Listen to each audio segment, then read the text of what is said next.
from 13 to now, 30, I've been a poet. So poetry has pretty much been a major part of my life and my existence. But it all stemmed from writing, because before I started writing poetry, I actually was writing short stories, which turned into scripts. And I wrote my first screenplay at the age of 16. And the way that I went about everything that I wrote, whether it was poetry or scripts, I always had like a vision of it. I would turn all the lights out in my room and I would put my head under the pillow and I would like vision whatever the poem or the story would be about, and then I'd wake up and write it. So that actually happened for the piece that became the opening to my book, which is called The Things Inside Me. I have right here. This book of poetry is my autobiography from ages 13 to like 25. And unlike other poets, my poetry is strictly about me in my life. I write about feelings, experiences, emotions, situations, sex, love, drugs, like whatever it is that I experience, that is what I wrote about. So the foreword to my book actually was a vision that I had about who I was at the time. And I think I wrote the foreword when I was about 15 years old. So this is like 15 years ago. But I want to start out by reading that to you because it really opens up a big piece of who I am all the time. Whether it was 15 or even right now at 30, that's kind of still who I am, and it's really interesting to hear it. So I'm going to read you guys this piece. And it's not even really like a poem. It's more like a just self-awareness. That's pretty much what it is. So, can you guys hear me okay? Yeah? Okay, great. Because I just noticed the mic was like something. Okay. Okay. So, I'm standing at the beginning of a tunnel. It's dark and very scary. But I'm looking for something, and it just may be in there. So I go. I start to walk into the tunnel, into the darkness, away from everyone, away from everything. I'm noticing the light behind me begin to fade. The more I walk, the more it fades. I'm getting scared now. It's almost completely dark. So I start to pick up the pace. I want to go back, but I'm looking for something, and it just may be in there. So I go. I'm walking into the darkness. I'm afraid. It's pitch dark. I'm running now. Faster and faster, I can't slow down. The fear is taking over my body, moving quickly through my feet, up my legs, into my knees. My knees start to buckle, but I can't stop. It's so dark. I can't even see my hands in front of my face. I can't see where my next step will lead me. Maybe I should turn around and go back, but no, I can't. I've come way too far, and to go back would be a waste, and I wouldn't be able to discover whatever it is that I'm looking for. The fear has reached its way into the pit of my stomach and the spine of my back. I'm trapped, afraid of what I'm going to face. My lungs begin to collapse. I'm running so fast, but there's no stopping, no turning back. I keep hearing footsteps behind me as if someone were following me, but I'm alone, and the echo of my own steps prove it. As my oxygen gets less and less, I notice I'm obsessed with this thing I'm looking for. I'm risking my life, but God, there's light, but only a speck. I keep following this small light, running into it, hoping for more, and soon it becomes brighter. I'm slowing down, and then I stop, right in front of a huge wooden door, light beaming from under and around it.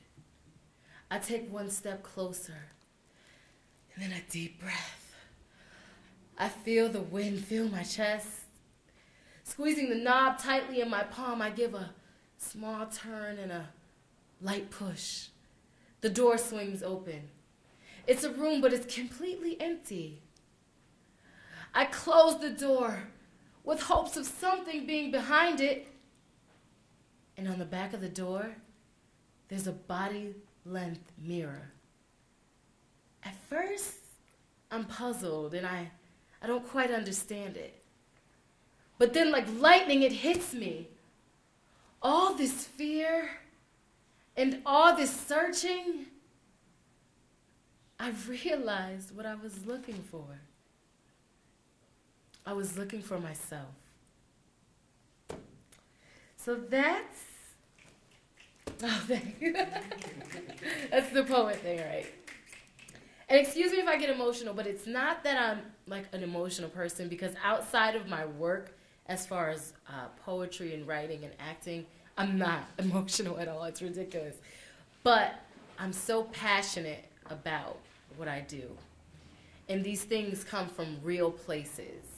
So, excuse my emotions, because I'm really not girly at all. So, but that's where I am. And that's where I was at 15. And I believe if I continue on this path, I'll probably be that way until I die, because I'm constantly looking for what's next. And I'm constantly trying to obtain some goal that I set for myself. And I'm constantly searching for something. And believe it or not, that I wrote that in my head, again, with the lights out and the pillow over my head one day. And I woke up and I'm like, I gotta write this down. And it became the intro to my book. So I really wanted to start with that piece, because I hope that you guys, because I know it's not just me. I believe all of us are really looking for something, or always trying to obtain a certain goal or reach a point in their lives. And that's kind of where I am and where I've been. So I'm happy to share that with you.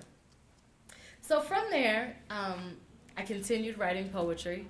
I continued writing screenplays and books, and I ended up finishing The Things Inside Me, my first book, which is part 1 to this book, because this is actually a collector's edition. This is 3 books in one. And these books are almost gone. Literally, whatever's in that box back there is all we have left. And the next time I print this book, it'll be in 3 parts, which is the 3 books. The Things Inside Me. The second book is Me, abbreviated for Matured and Educated. And I wrote that when I was in college, so pretty much from 18 to 21. And then the last section of the book, part 3, is called Open, Read What My Heart Bleeds.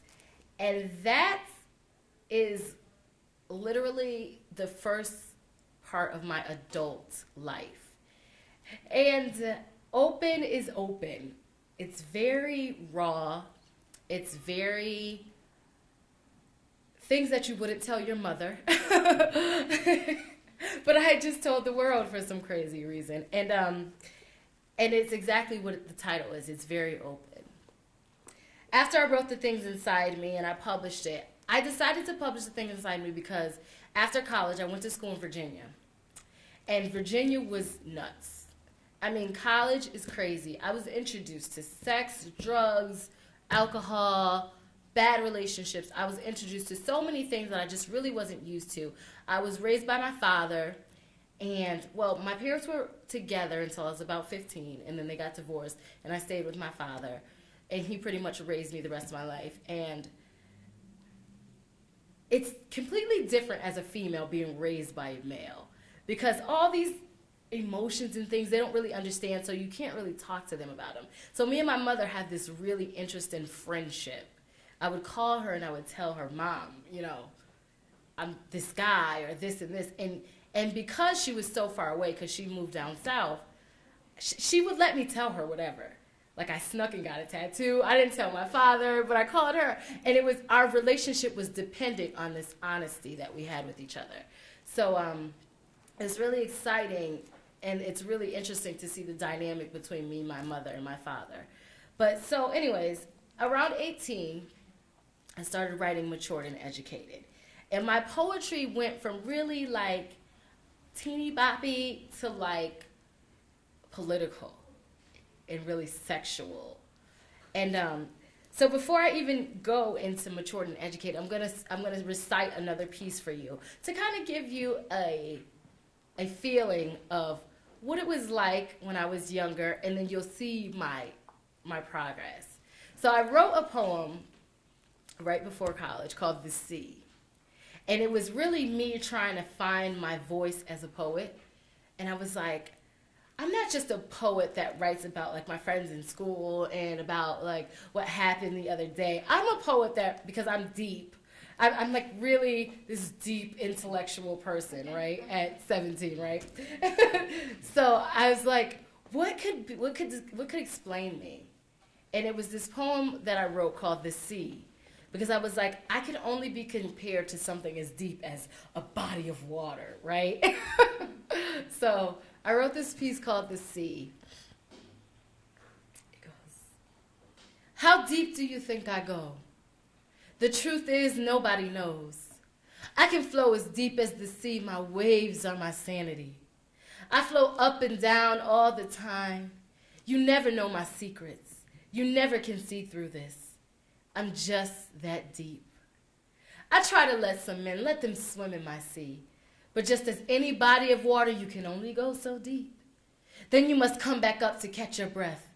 What you find might shock you. And if you take too much in, you may die. But the discoveries are certainly worth the surprise. I am like the sea, not shallow like a stream. I can rest easy or hurricane when I'm mad. Rain when I'm sad, or just flow when I'm mellow.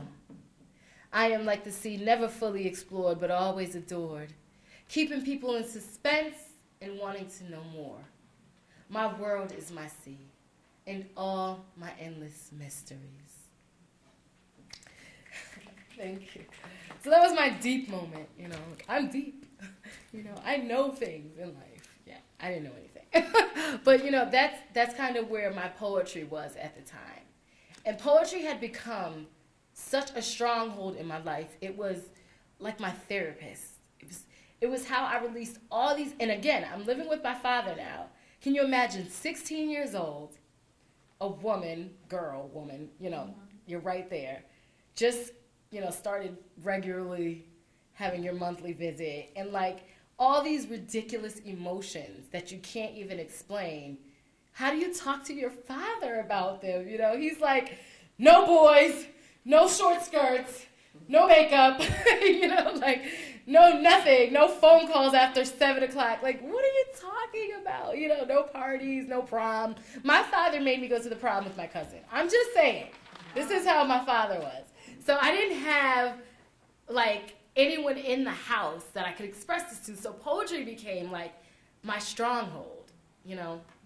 Poetry to me was like how I released, how I cried, how I smiled, told the truth and opened my mind. Poetry to me was my gateway to heaven, my horseshoe, my lucky 7. Poetry to me was power in my hands, love and romance. Poetry to me was my fingers for my hands, my legs when I needed to stand, my voice when I couldn't speak, and my strength when I was weak. Poetry to me was my life written down, all my secrets, all my ups and downs. Poetry to me was a way to be free, to let loose in the world and control all that it beholds. Poetry to me was everything. It was all the things inside of me. I was poetry, and poetry was me. It was everything. That's also a piece of my book. But it was who I was, you know, and it was my way to survive. So that was pretty much how I got through high school, you know, and high school was a struggle. You know, I'm a young girl. My mom's 3,000 miles away, however long South Carolina is away from here. You know, my dad's working all the time, and he has a woman that comes in and out of my life. You know, it was just really difficult. So when I went to college, I was like, I'm leaving all that behind. You know, I got in a lot of trouble in school. I was kicked out for a semester because, again, my emotions would get the best of me. And so I got into a fight, and I got expelled, and I had to be homeschooled. And there was like all these situations that I didn't want to define me. So I decided when I got to school, I was going to reinvent myself. And my reinvention of myself was actually Shireal Renee. Because all through high school, I had a nickname. Like, even my teachers knew me as my nickname. They called me Sparkle. And this was like my family called me Sparkle. My teachers called me Sparkle. Everyone knew me as Sparkle. So when I went to college, I was like, no more Sparkle. That girl's gone. I can't deal with her anymore. I am a mature woman. I am Shireal. And it's so funny because I would introduce myself and I'm like, yeah, my name's Shireal, like for a really long time because I had to convince myself that I was this person that I wanted to be because I was mature now and I was educated, hence the title of my next book. And college, college. How many of you have been to college? Good. So you know what I'm talking about, right? College was not like study hall for me, and it was not like student council. That lasted for like a semester. Like I ran for class president, I lost, and it devastated me. Like I've never lost anything ever, you know. So to be in a new state, I went to school in Virginia, so I left Connecticut, which was major, and to be somewhere so far away with these new people, and I lose. I was like, how in the world could that happen? I don't lose anything, you know. I was devastated. But that loss turned into like a barrel effect of losses. I didn't care about my classes anymore because really I went to school to reinvent myself. And my father made me.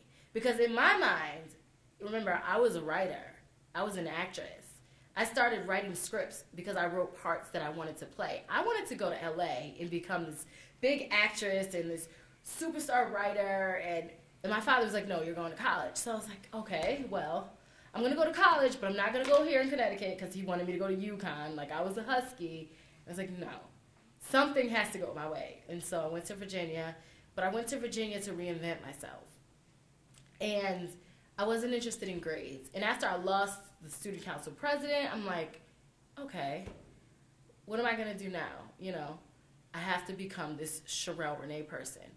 So I started my second book, Matured and Educated. I started going to like poetry venues. I started drinking. I got this really interesting boyfriend who was the sweetest guy, but I was kind of like a rebel at the time. I was a bad girl. And one night I went to this poetry event, and right after I broke up with this guy, oh my God, when I say this guy would worship the ground that I walked on, this was him.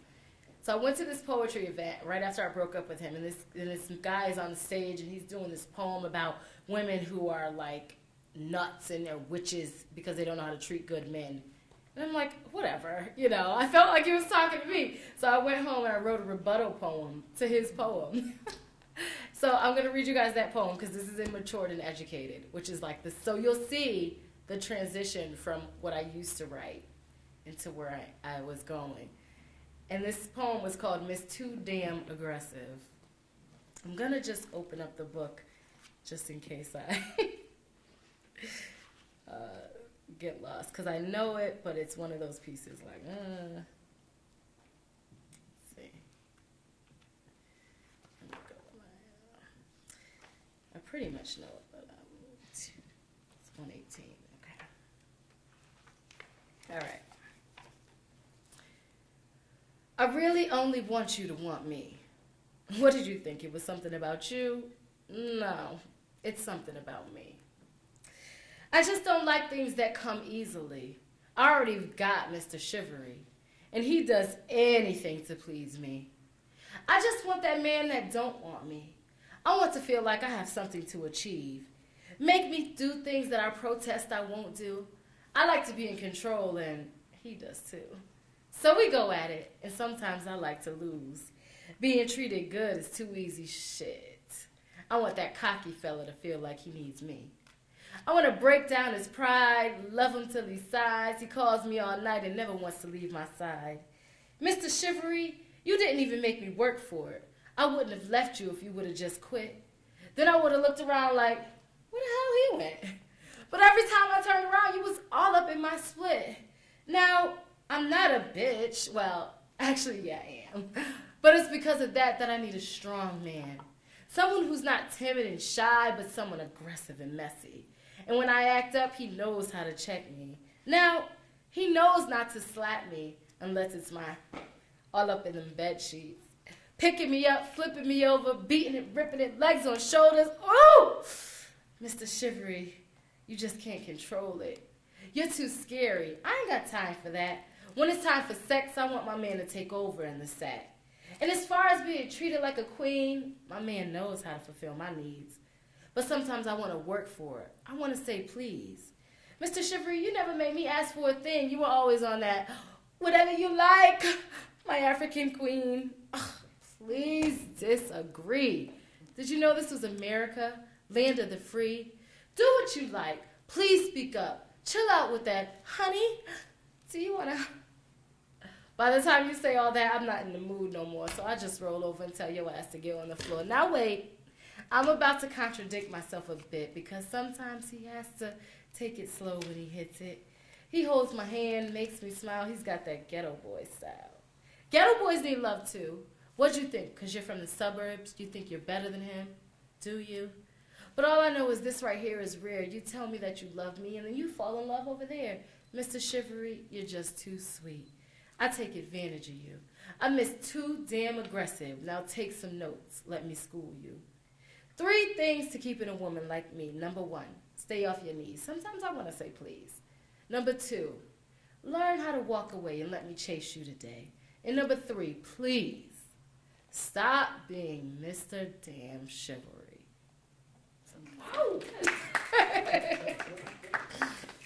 Yeah, I don't feel that way anymore.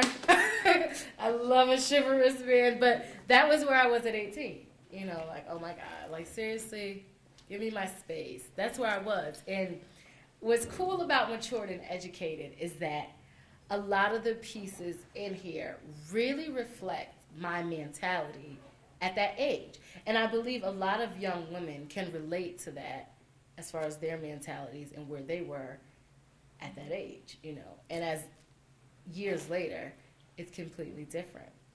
And I'm going to skip a little bit because I want to show you the contrast of where I was and where I am as a woman.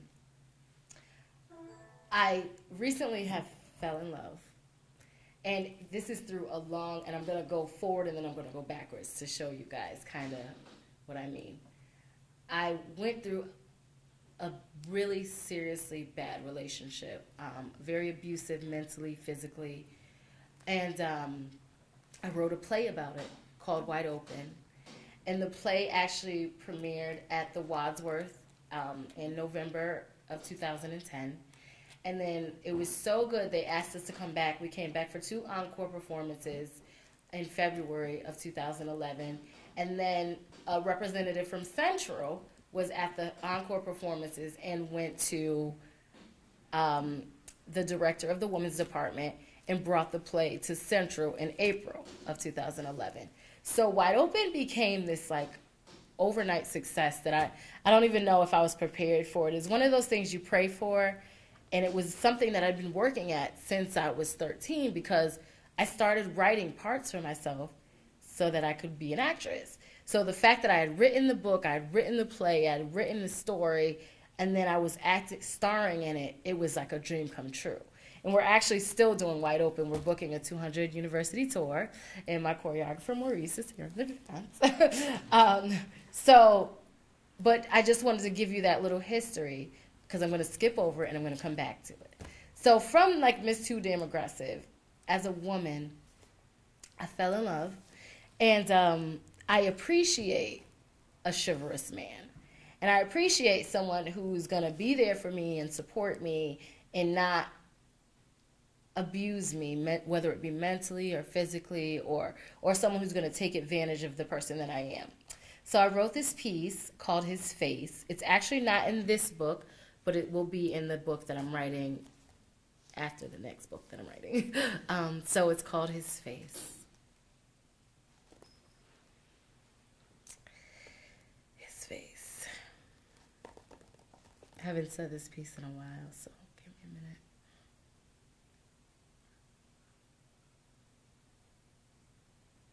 I'm drowning in the way that he thinks. Doggy pedaling my way up to the top just so that I don't sink in his thoughts that have me so turned on I could get off to the base of his voice. And he leaves me no choice of staying dry because my friends call me Aquafina, always wet to his touch without him ever touching me.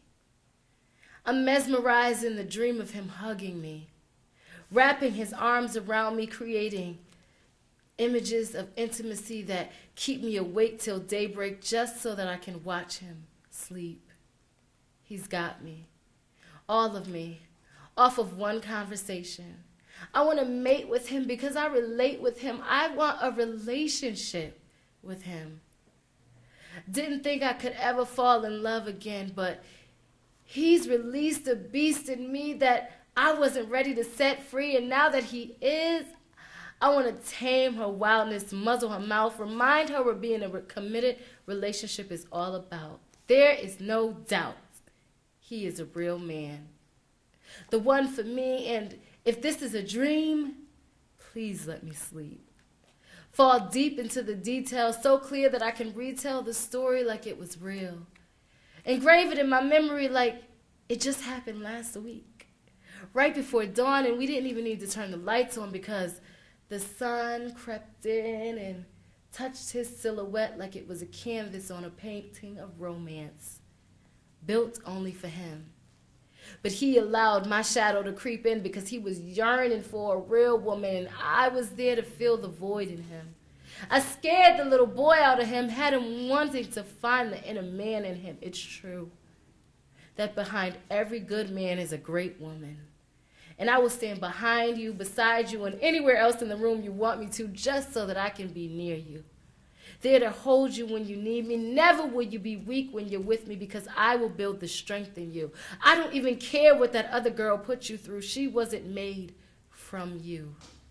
God didn't take your rib and plant it in her chest. He put it in mine, and I will carry it with pride just so that you will be confident that you are the only man that I'm with. No other guy can touch this. It is your gift. You make being submissive sound like Christmas. I would do what you tell me to do. Move the stars around the sky for you so that every night seems like a full moon. The constellations don't have a chance.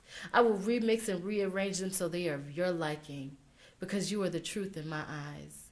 You are the truth, and that is no lie. And just when I thought the world was lacking of real men, you walked into the room, and I was hoping I was wearing the right fragrance of perfume so that I could attract you to me. Like a honeybee, giving off her nectar, hoping that you could come into me and treasure all the gifts that I have been holding for this moment. Damn. All that I know is I don't want you to walk away from me. I want you to stand next to me and close to me so that every moment will remind me of this moment in your face.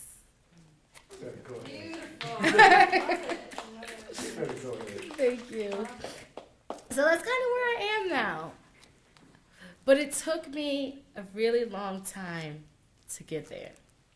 It took me to go through Open.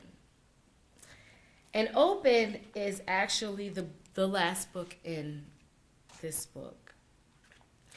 Open is 90% of a relationship that I was in. After I left Virginia, I moved to New Jersey so that I could go to film school in New York. And I was living with my cousin at the time. And literally, where she lived at in New Jersey, I could take the train and I'd be in New York in 15 minutes. So I enrolled myself into the School for Film and Television. Now it's called like the New York Conservatory of Dramatic Arts. But I enrolled myself into the school. I was paying for school by myself, and I was living with my cousin in New Jersey and commuting back and forth. And in the process of all these great things, because I just knew that was my moment, you know, I met a guy. And I started seeing him it happened so quickly. It was one of those things that happens and you wake up and you're like, how did I get here? Like, how did this happen to me? And it's one of those things that happens to you. You know how you go after things, you make things happen? This is one of those things that happened to me. And I can only say that confidently because when I met him, I was probably 135 pounds. And 3 weeks into our relationship, I was probably 100 pounds soaking wet. I remember going into my room and I just bought these new pants. And I put the pants on and they were like falling off of me. So I looked in the mirror and I was like, what? Like, I didn't even know I had lost weight until the pants didn't fit anymore. And I'm like, oh my God, I lost so much weight. I'd lost like 30 pounds in 3 weeks. I was so stressed out. My hair started falling out to the point where I had bald like spots. Not just like a bald like spots in my head of baldness because of how stressed out I was over this man. And after all the hoopla and the great things that he was so called, I found out he was married. His wife had a baby on the way. And this is after I had met his family and I thought I was going to marry him, and I had met his mom and his sisters were calling me, his nieces were calling me auntie, and I was like in a relationship with him, and then literally I found out he's married. And the way that I found out he was married was insane. You know, it was like we were in a moment together, an intimate moment, and she comes out of nowhere and it was just chaos. And from that moment, for the next year and a half, I was in that chaos. And that's really what Open is about. So I'm going to read this piece. It's a small piece, but it kind of gives you an insight of where I was. Because remember, I came there to be an actress and a writer and all these great things, but I wound up dropping out of school, losing all my weight, losing my hair, losing my mind pretty much, and dealing with this guy who had nothing to do with my future. So this is called To the Light. To the light, I ask, are you here to blind me? To the sky, I ask, are you here to tease me? To the water, I ask, are you here to drown me? To the trees, I ask, are you here to leave me? Am I here all alone? Does life not want me? Will I have to die before someone knows me? So that was where I was. I was in darkness, and I believe the world was against me, like the trees, the water, the elements, everything was against me. And Open is actually divided into 3 parts. The first chapter is called Sins of the Skin. And I titled it Sins of the Skin because I feel like everything that I was doing in that relationship was of the flesh. It had nothing to do with thinking or anything that my parents had taught me or anything that I've gone through in my life, because if it had, I wouldn't have been there. This all had to do with flesh and sex and smoking, because that's what I was doing at the time. And so I titled that chapter Sins of the Skin. And the chapter really was about battling him, battling my mind and my heart, and battling, all these things that I had to go through. I wrote this piece when I first met him called Cocaine. And this will give you a kind of insight of who I thought I was in this situation and to who I actually became. So Cocaine goes, I'll have you needing me, spending your rent on me, leaving her for me, his wife, yeah, right, tasting me, embracing me. I'm cocaine, you're addicted to me. I'm not Colombian, but I'm pure. You're in love and you don't know what to do. You're stalking me, standing on the corner for me, selling your car for me. He did that. You're obsessed with me. I'm cocaine. You're addicted to me. You'll lose your mind over me. You scrape up dimes for me. I'm your lover. You're not talking to your mother. You sell your soul for me. You need me. I'm cocaine. You're addicted to me. And now out of desperation, you take a look at what you're facing. The downfall of your reality, but you don't know why. Because you have to be high. I keep you alive. I'm cocaine. You're addicted to me. What would your life be if you didn't have me? I'm cocaine. You're addicted to me. And that was our relationship, addiction. Because it had nothing to do with love. Because now that I know what love is, I know that that had nothing to do with love. It had to do with dependency. And it had to do with ignorance. Because had I known 6 months prior to actually sleeping with him that he was married, I wouldn't have slept with him. But I was ignorant. And ignorance is bliss. Because the moment you are not ignorant, you're not in bliss anymore. I learned that. So, you know, that's what Open is about. I mean, I could read you the titles of these poems, Slowly and Kiss and Addicted to You and Understanding and Looking in the Mirror and Dreaming and Nightman. I'm going to read you Nightman. I never, ever performed Nightman, but I just want you guys to hear who this guy was. Nightman. 12 o'clock strikes. Here comes the man of the night, ready and thinking everything's all right. Well, not tonight. I want to know where you've been. I know all your friends. Please don't start lying. I'm tired of fighting. Just tell me the truth. I got other things to do. No, that's too easy for you. You must tell a story or two. Try to keep me confused. I got some news. I no longer listen to you. I just repeat in my head this phrase. I'm going to leave this motherfucker one of these days. Excuse my French. That's how I felt, though. I hate him. I'm going to leave him. So those were like, that's what Open is. It's ashamed. Trust me, you know. Those are the poems that I have. The second part of Open is called Executive Decision. And it's really when I made a decision to leave him and to change my life. And one of the things that got me through that in my whole life, actually, is my relationship that I have with God. And I'm not a religious person. You know, I believe whatever you believe is great. I'm a spiritual person. I just believe that there is a higher power and that he has guided me through my life. And so one of the pieces, and it's one of my favorites that I wrote, is called Luckily I Have God. And it's in the part called Executive Decision of Open. And where am I at? Okay. So luckily I have God. Luckily I have God. He never leaves my side. When I can't see, he opens my eyes. When I can't walk, he picks me up. I will never have bad luck as long as I have his love. Luckily I have God. He makes me whole. When most would be crying, he tells me why, and then I cry no more. Luckily I have God, or where would I be? Would I be able to see my insides, my real beauty?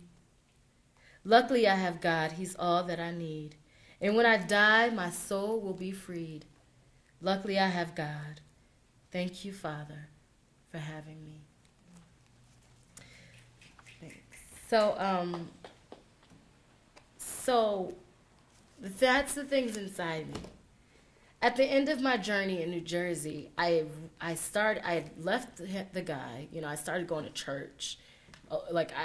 I'm not like a church every Sunday, but I became a church every Sunday, Tuesday, Wednesday, Bible study, because it kept me away from him. And in the midst of that, my purpose came back to light. And I re-enrolled in school, and I started going to these writing seminars. And one day I thought I was running late, because I'm always late. I thought I was running late to this writing class that I was enrolled to. And when I got there, I was actually an hour early. I'm like, wow, that's crazy. You know, I'm never early, ever. You know, and I sat next to this guy on a bench, and his name was Carlton, and Carlton changed my life. Carlton was an author. He had just written a book. And he gave me a copy of his book, and we started talking. You know, I said, oh, my God, you wrote a book? I just finished my book, and I just finished Open. So, you know, the 3 parts were done. The things inside me was complete. I just finished, and I was all excited. I'm looking for publishers because I'm in New York. I'm looking for publishers. I just want someone to talk to me. But poetry is like the hardest thing to publish. And so I'm sitting there with Carlton, and I'm telling him my story, and Carlton says, well, why don't you publish it yourself? And I'm like, I don't know. Like, wow, I never thought, how do you do that? And he's like, I published my book myself. And I'm like, and you know, like, self-publishing has come a long way. But literally it's been, oh my God, it's like 22. It's been like 9 years ago that, you know, I had this conversation with him. And I'm like, publish it myself? And I said, wow, you know, why not? So I was, you know, it was in a notebook. I didn't, you know, have a graphic designer to do it or anything. It was in a notebook. But he's like, I'm a graphic designer. And this is what I mean about God. I'm like, you're a graphic designer? I'm like, yeah, but I don't have any money. He's like, you don't need any money. And so 2 days a week, I would go into New York and we would go to the library, and Carlton would design my book. And again, I'm a visionary. So I always knew what I wanted. Like, I had drew this out. Like, I went and bought a Crayola pad and a pencil, and I started sketching. I knew exactly what I wanted, but I'm not a graphic designer. But I would sketch everything out right away. And so I said, okay, I want this to look like this. And he did it. He literally took a picture of my face, and he put it into his digital program, and he made it happen. Okay, well, again, my books are in the back. Tonight, everything's $10. Don't forget to check out my websites, byreneevisions.com, shirealrenee.com. I have business cards in the back, so if you can't remember how to spell any of that, they're back there. And again, thank you so much for coming. I really appreciate it. Happy birthday, Grace. Thank you. Yeah, look me up. I'll be happy to talk to you guys. Thank you.